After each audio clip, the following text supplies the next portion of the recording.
Hello guys, मैं doctor Himanshu Dhawan और आज आपको एक पैथी की इंफॉर्मेशन देने आया हूँ क्योंकि वेरिकोसील में हम हमेशा अलग अलग चीज़ों से गो थ्रू हो रहे होते हैं और उसमें हमें ये लगता है कि कौन सी पैथी हमारे लिए अच्छी है एज इन ट्रीटमेंट में। होम्योपैथी कहती है हम अच्छे हैं, आयुर्वेद कहते हैं हम अच्छे हैं और सर्जरी कहती है कि वो अच्छी है। अब दुनिया कहती है कि आप होम्योपैथी में जाओ, होम्योपैथी ज़्यादा बेटर है, होम्योपैथी में प्रॉब्लम्स जल्दी रिकवर हो जाती है, अनडाउटली हो जाती है। कुछ कहते हैं कि आयुर्वेद में जाओ, आयुर्वेद बेटर परफॉर्म कर जाती है, बेटर अच्छे से चीजें दे देती है और आपको ये रिजल्ट बैक अच्छे से दे देती है। मैं वहां पर भी कहता हूँ it's up to your choice. अब रही बात सर्जरी, आपके पास हमेशा अवेलेबिलिटी है सर्जरी की। हर हॉस्पिटल आज के डेट में वेरिकोसील की सर्जरी कर देता है, कोई इशू नहीं, वहां पर भी सर्जरी इट्स गुड, मैं उसके लिए भी बुरा नहीं कहता।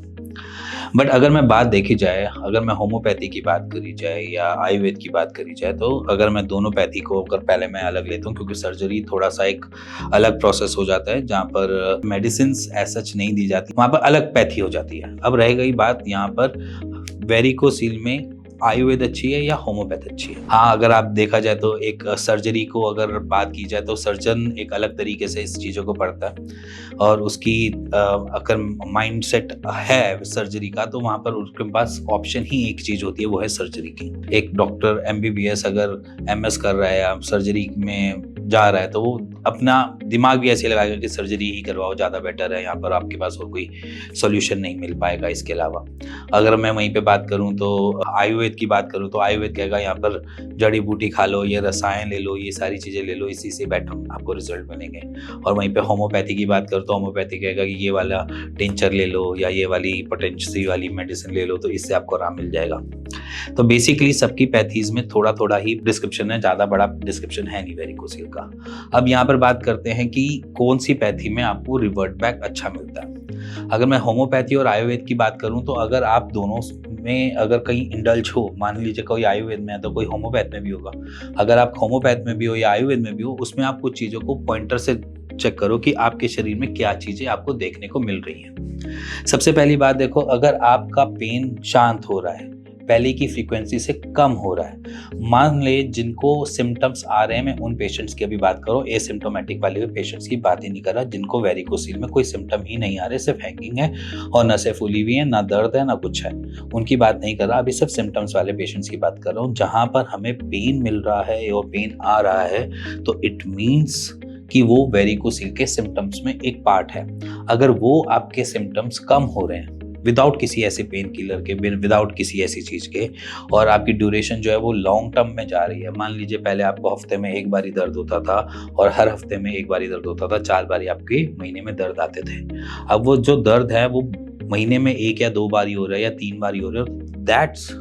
अ बिग थिंग कि आपकी जो वेन्स हैं उसकी इन्फ्लेमेशन अपने आप कम हो रही है, रिफ्लक्सेस कम बनने की वजह से वहां पर हम दिक्कत कम देखने को मिल रही है। तो चाहे वो होम्योपैथ हो चाहे वो आयुर्वेद हो, दोनों में एक चीज आपको ये देखने को मिलेगी जहां पर हमें पता चले कि हीलिंग कहां पर हो रही है ना। तो एक ये पार्ट है हीलिंग का। इसी के साथ अगर बात की जाए कि होम्योपैथ और आयुर्वेद में हमारे टेस्टिकल्स की हैंगिंग जो है वो कितनी कम हो रही है, अगर वो कम हो रही है दैट्स अ साइन ऑफ क्या, हीलिंग प्रोसेस। अगर मैं बात करूं तो वो हमारे टेस्टिकल्स की हैंगिंग जो है वो पहले से कम देखने को मिल रही है, तो इट मीन्स कि हम एक अच्छे प्रोसेस में घुस रहे हैं जहां पर हमारे रिफ्लक्सेस की वजह से जो हमारा टेम्परेचर गर्म हो रहा था टेस्टिकल्स का वो अब कम हो रहा है, जिसकी वजह से हमें बेनिफिट मिल रहा है कि वो अपने आप को सस्टेन करने की कोशिश कर रहा है, अपने आप को हैंडल करने की कोशिश कर रहे हैं टेस्टिकल्स और स्क्रॉटम मिलकर। तीसरे में हम ये कहते हैं कि वेन्स जो हैं वो आपकी पहले से थोड़ी थोड़ी शेड ऑफ हो रही है। शेड ऑफ मतलब कि थोड़ी थोड़ी हमें कम देखने को मिल रही है। अब जैसे क्या होता है कि वेन्स जब हमें वेरिकोसील मिलता है तो वो फूली हुई मिलती है ना, और फूली हुई मिलती हैं तो उसमें अगर हमें जो देखने को मिल रहा है एज एन विजुअली अगर हम देखें तो पहले से कम है या ज़्यादा है, ये हम ऐसे रोज डेली बेसिस में नहीं देखते। हाँ, अगर मैं बात करूँ कि आपने कोई सा भी ट्रीटमेंट लिया हो, चाहे वो आयुर्वेद हो चाहे वो होम्योपैथ हो, उसके तकरीबन 20-25 दिन के बाद अगर मैं बात करूँ तो उसमें कुछ कमी लग रही है या नहीं लग रही, एक बार अपने वेन्स का एक कैमरा से एक फोटो ले लो, देन उसका 20-25 दिन के बाद एक और फोटो लेकर कंपेयर कर लो, उससे थोड़ी सी क्लैरिटी मिल जाती है। क्योंकि अगर हम डेली बेसिस पे देखें और इतने शॉर्ट टाइम पीरियड में देखेंगे तो हमें पता ही नहीं चलेगा। तो ये एक आप काम कर सकते हो साइड बाय साइड, वेन्स आपको कम देखने को मिले, इन्फ्लेमेशन जैसे दर्द जैसे आपको कम देखने को मिले, इसी के साथ आपको जो वेन्स में सूजन आई हुई है या फुलावट जो है वो थोड़ी कम देखने को मिले और हैंगिंग थोड़ी कम देखने को मिले, तो दैट्स अ साइन ऑफ आपके ट्रीटमेंट की वो सही चल रहा है या गलत चल रहा है। इसी के साथ मैं आपको एक और चीज सजेस्ट करता हूँ, वेरिकोसील में अगर आपकी एज जो है वो 28 से अबव है, 28 ईयर से अबव है, तो अपने सीमन एनालिसिस के टेस्ट करवा कर भी आप चेक कर सकते हो वेरिकोसील इन प्रोग्रेस कैसे चल रहा है, क्योंकि बहुत सारे पेशेंट्स को infertility issues at the age of 28-29 पे ही आने को देखने को मिलता है। उससे पहले अगर वेरिकोसील डिटेक्ट भी होता है तो बहुत कम पेशेंट देखने को मिलते हैं जहां पर हम फर्टिलिटी को हैम्पर होते हुए देख रहे होते हैं। तो अगर आप 28-29 की एज पे हो तो अपना एक सीमन एनालिसिस का भी फ्रेश स्टार्ट कर लो, और उसके बाद आप कोई सा भी ट्रीटमेंट लेते हो, चाहे आयुर्वेद या होम्योपैथ या कोई भी सिद्धा, कोई सा भी आप ट्रीटमेंट लेते हो, उसके बाद एक बार अपना सीमन एनालिसिस का टेस्ट करवा लो। अनटिल अनलेस अगर उसके अंदर कोई फर्टिलिटी की मेडिसिन नहीं गई हुई,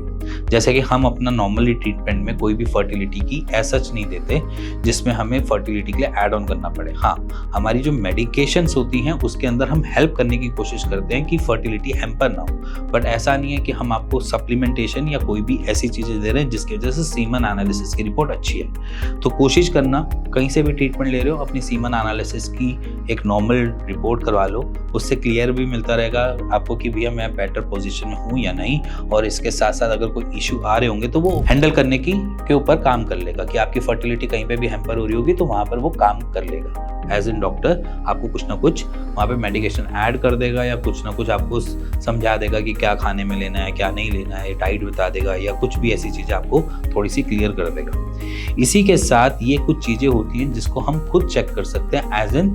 पेशेंट बन के,